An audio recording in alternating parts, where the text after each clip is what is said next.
This is where human rights do not correspond with what capitalism's agenda is.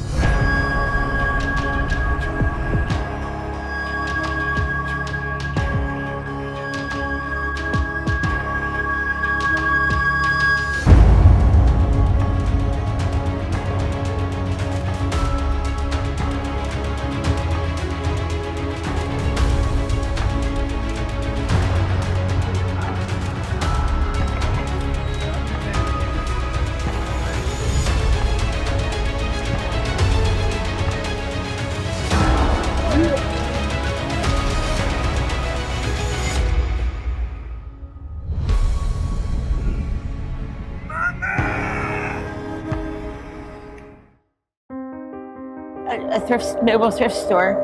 So I'm hoping, like, once I get my place, I'm hoping to get that I'm able to have a phone without getting constantly getting robbed for a phone. Then I'm going to do it, take my stuff and do it online through like an online thrift store. In Kensington, Philadelphia, some days it's hard to tell who's still fully present and who's become a fading outline of themselves. Syringes lie scattered like dry leaves along cracked sidewalks, and people slump to the ground in the middle of the day exhausted beyond words. What used to be a busy commercial strip is now a corridor where fentanyl pills and tranq doses, a mix of powerful synthetic drugs and veterinary sedatives, are slowly erasing Kensington from the map. People call it Zombieland, not as an insult, but because you see folks moving in slow-motion limbs, heavy eyes vacant as if something vital has been taken from them. Homeless in America isn't only about losing a roof. It's about losing parts of yourself along the way.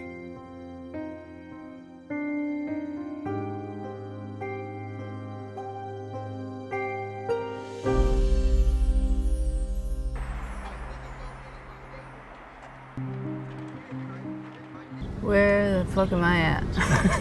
Where have you brought me? I've been all over the country and I've never seen a place like Kensington. And it was the chaos was appealing, if that makes sense. As an addict, we seek that sometimes, and my life had become very mundane, very boring, redundant. The homelessness situation in Kensington. Welcome. Today, we're turning our attention to Kensington, a Philadelphia neighborhood, still wrestling with deep, entrenched homelessness and addiction. By 2125, Kensington continues to carry the weight of these overlapping crises, its streets crowded with people who have nowhere else to be. Even with citywide efforts like Home for All designed to tackle long-term homelessness, many still end up in tents or tucked under storefront awnings and rail overhangs along Kensington Avenue. This corridor, crisscrossed by transit lines and dotted with outreach centers, is both a lifeline and a stark, unfiltered portrait of the ongoing emergency.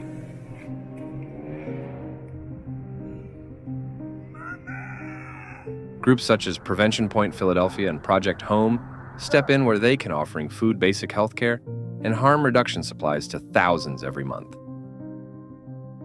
But for every person who manages to get into shelter or transitional housing, another is pushed out by rising rents or driven here from an even more dangerous situation elsewhere. With median rent in Philadelphia now above $1,600, even people holding down full-time jobs are being priced out of stable housing and drifting closer to the reality of homeless in America.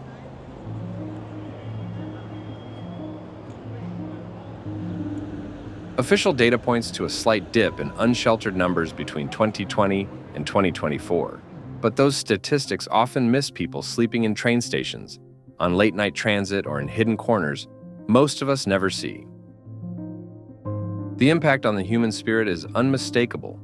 Written in weary faces and improvised camps along the sidewalks, a living reminder that this crisis is not just a spreadsheet. It's a daily story of survival, resilience, and neglect unfolding on the same blocks day after day. So what do you think lies at the root of this relentless struggle, failed policy, soaring living costs, or a deeper erosion of empathy in our society?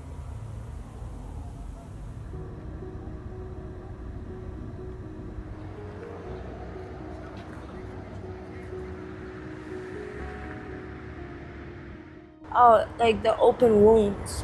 It smells like open wounds, piss and shit. Constantly. And it's not even certain spots, it's just the way that it smells out here, period. It's nasty. Like, it literally makes me throw up sometimes. The historical roots of homelessness and drug collapse in Kensington.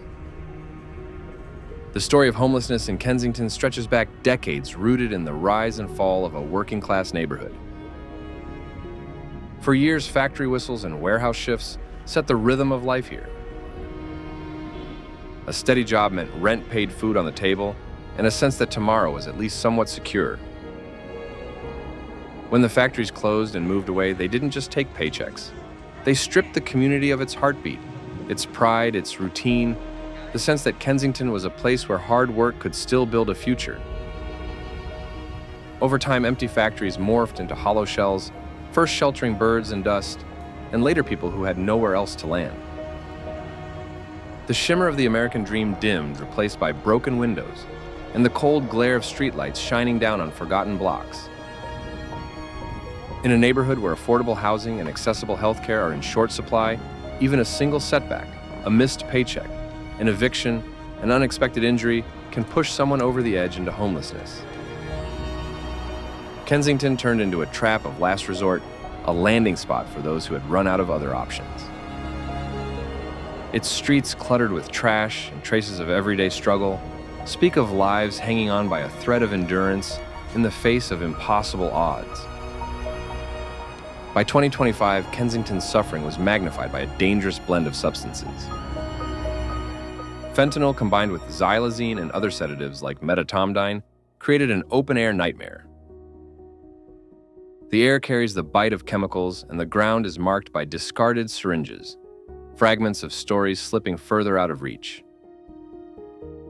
People move slowly along the sidewalks, bodies, unsteady eyes, unfocused, caught in a haze where minutes and hours blur together.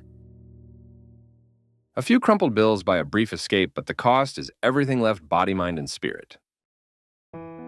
Outreach teams show up daily vans loaded with naloxone water snacks and compassion doing their best against a tide that feels bigger than any single response. Not using drugs. So don't use drugs. Run the opposite direction.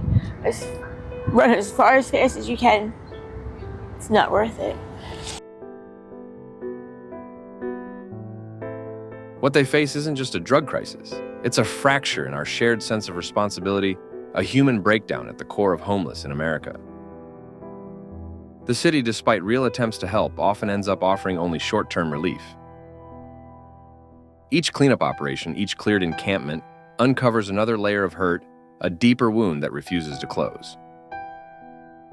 Under the rumble of the train tracks, you can feel the weight of it all pressing down, a heaviness that makes it hard for hope to breathe, but not impossible if we're willing to see and to act.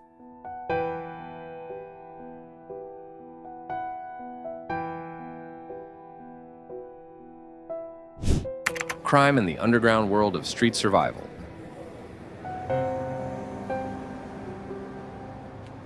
Under the rattling train tracks of Kensington Avenue, deep in the center of Kensington, Philadelphia, there's a world unfolding that most people never truly see. It's a place where much of what gets labeled crime doesn't come from cruelty, but from the raw instinct to survive. Along these streets, hunger, addiction, and exhaustion blur the line between right and wrong.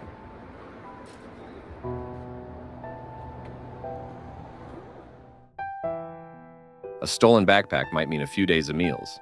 A scrap of copper pulled from an abandoned building might cover one more night indoors. Every decision becomes a tightrope walk between holding on to self-respect and making it through another day, a reality many in the Kensington homeless community know by heart, and one that echoes the larger story of homeless in America. City crime statistics from early 2025 show that overall homicides in Philadelphia have dropped by about 11%, yet Kensington's crime rates remain among the highest in the city.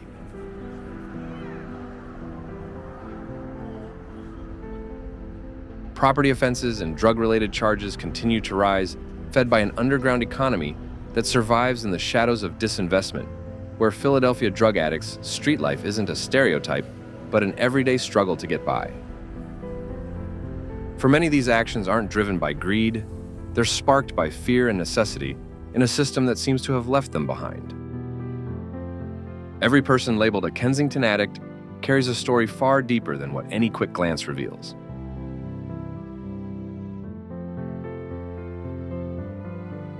In the quiet hours of the night, deals are made beneath flickering lights, and people forge fragile alliances simply for a bit of protection. Women especially face the hardest choices, often leaning on each other just to safely make it from dusk to dawn. Despite regular police patrols and repeated cleanup operations, the deeper wounds don't disappear.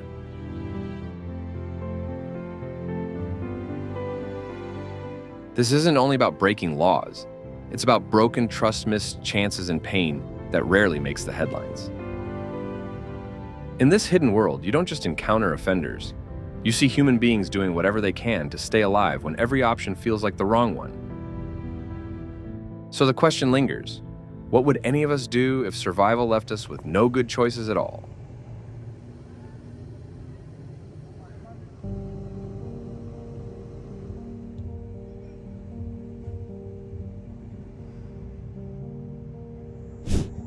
The walking wounded on the streets.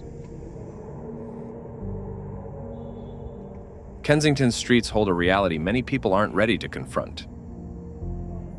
Walk through this open-air drug zone, and you'll see people standing at odd angles, backs, curved eyes, distant, gently swaying as if caught between waking and sleep. These are individuals caught in the grip of a dangerous mix of fentanyl and xylazine, known locally as tranq, a combination that has turned parts of fentanyl-drenched Kensington and the broader drug scene into a full-blown humanitarian emergency.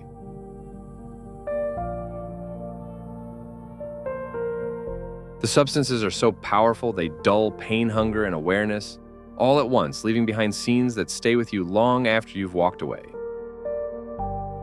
By 2025, more than 90% of the street opioids circulating in Philadelphia are believed to be contaminated with xylazine, trapping countless people in a sort of waking fog. Their bodies marked by chronic wounds that struggle to heal, and their identities slowly fading in public view along these city blocks, have become a stark symbol of homeless in America at its most fragile.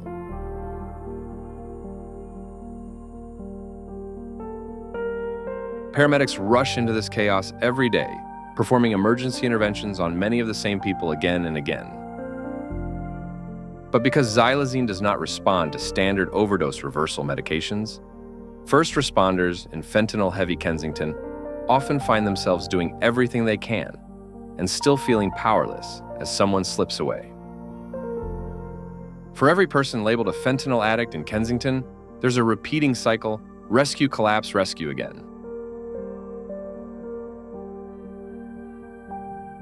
Outreach teams like Prevention Point arrive with wound care supplies, food, and a measure of kindness, especially for unhoused residents who line these streets.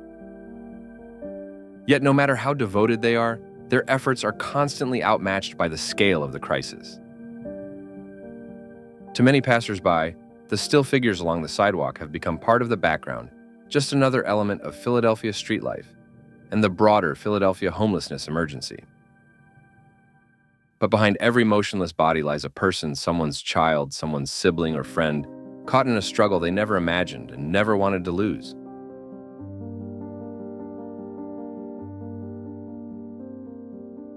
This is not only a story about substance use, it's a desperate plea for help often unheard in a society that has grown used to looking away.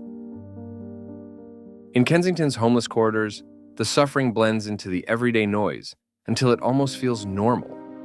But it should never feel normal. The real question is, what will it take for us to truly see them again? Not as shadows, not as zombies, but as human beings, reaching for a second chance at life in a nation still deciding what homeless in America is going to mean.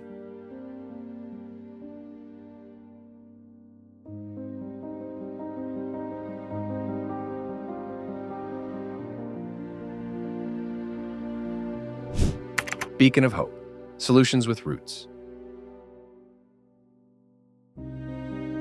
In In the depths of Kensington's struggle, small signs of hope are beginning to glow, fragile, yes, but impossible to ignore. After years of hardship and neglect, the neighborhood is slowly starting to find its heartbeat again. You can sense it in the food lines that move a little faster now, in the shelters that swing their doors open before the rain starts, in the way volunteers call people by their names, not by their circumstances.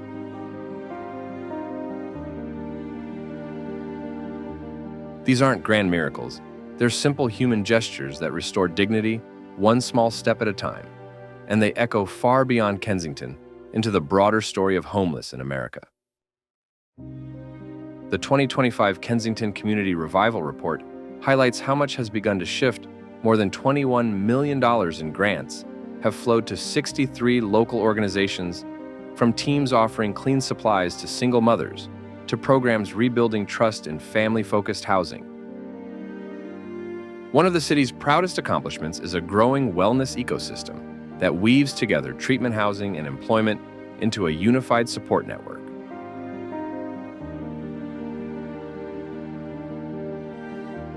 Centers like Philly Home at Girard have become more than emergency beds. They've become places of respect, where someone listens and where a real plan for tomorrow begins to take shape. What makes Kensington's slow recovery truly powerful isn't just the policies or the funding, it's the people. Neighbors are planting community gardens where there used to be only empty lots.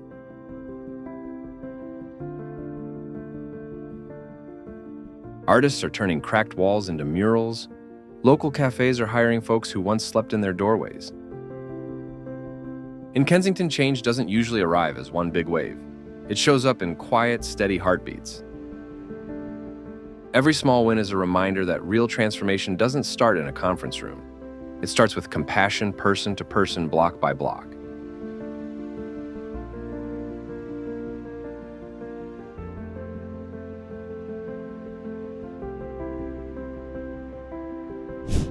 Proposed solutions and new ideas. Kensington's road to healing isn't being built on empty slogans or campaign speeches. It's being shaped by the quiet persistence and hard work of people who simply refuse to give up. In 2025, the city rolled out a new approach, smart shelter pods. These solar-powered tiny homes, each costing around $9,000, offer more than a roof. They offer a starting point back to dignity for people who have lost almost everything. Each pod includes climate control and secure digital locks, giving residents a safe private space that bridges the gap between street life and a more stable future. Outreach workers say that once people move into these pods, they're more likely to reconnect with services, reach out to family, and even dust off dreams they thought were gone for good.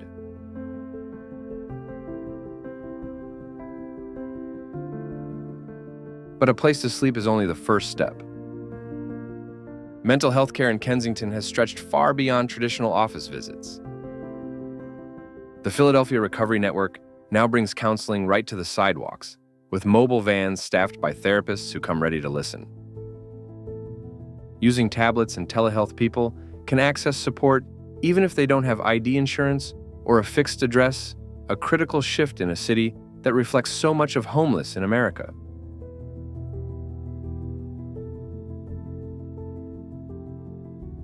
Already this year, more than 1-800 people have received on-the-spot mental health support, with many saying it's the first time in years they've felt truly seen and heard.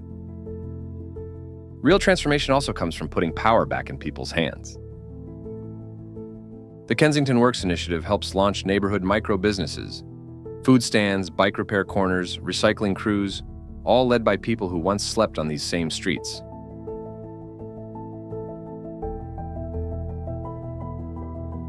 These projects don't just generate income. They restore pride, purpose, and a sense of belonging in a community that many had written off. So what do you think? Can compassion and creativity together rebuild a community, one small step at a time?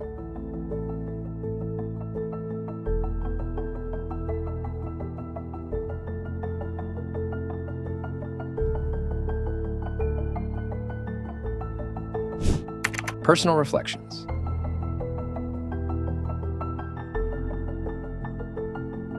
Kensington shows a raw, unfiltered truth about what it means to be human together. Walking its streets, you feel a weight that's more than broken buildings or traffic noise. It's the weight of untold stories tucked into doorways and alleys. Every tent, every makeshift shelter is more than a spot to sleep.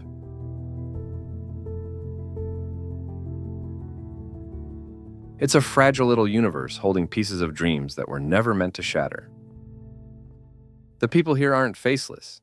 They carry echoes of who they were: a teacher, a dad, a daughter, a veteran before life's storms pushed them to the edges. Kensington doesn't let you look away. It shows how poverty, trauma, and addiction braid together into a reality we often ignore, yet can't deny once we've really seen it.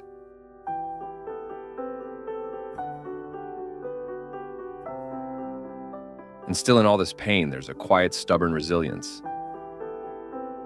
You see it in shared meals and outreach workers, who keep coming back, and someone sweeping in front of their tent or helping a friend through withdrawal.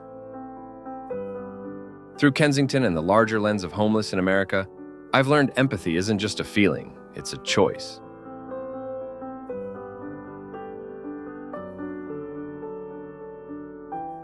To care when it's easier not to listen when stories hurt, to act, even when hope feels thin. If we carried even a piece of Kensington's truth in our hearts, our cities and we ourselves might begin to heal. Conclusion.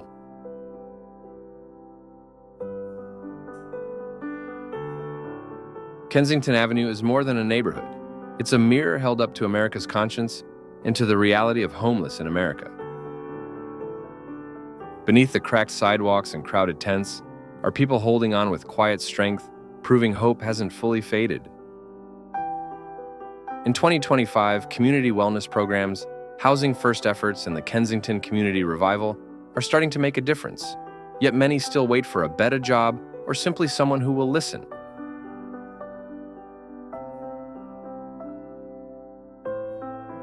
Every small act, from sharing a meal to backing better policies, helps rewrite this story. Which part of Kensington's truth will you carry and act on?